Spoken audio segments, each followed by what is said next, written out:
Olha o cruzamento para a área, falhou na cabeçada, ela sobrou para a batida para o gol, tentava o Pipico, é pênalti! Pênalti para o Guarani, a bola explodiu no braço do defensor do Ipiranga. Pênalti para o Bugre na marca dos 13 minutos. Autoriza o árbitro. Toma distância Fumagalli, ele contra Carlão, partiu, Fumagalli no pé direito, gol!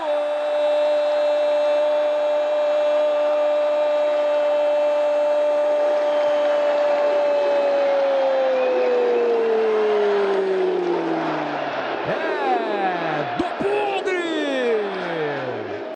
Ainda Micael no bico da área, consegue cruzar, olha a defesa do goleiro, pintou, gol!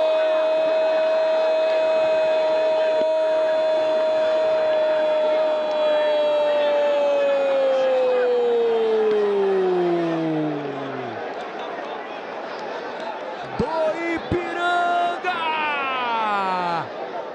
Túlio, camisa número 7, diminui no primeiro tempo.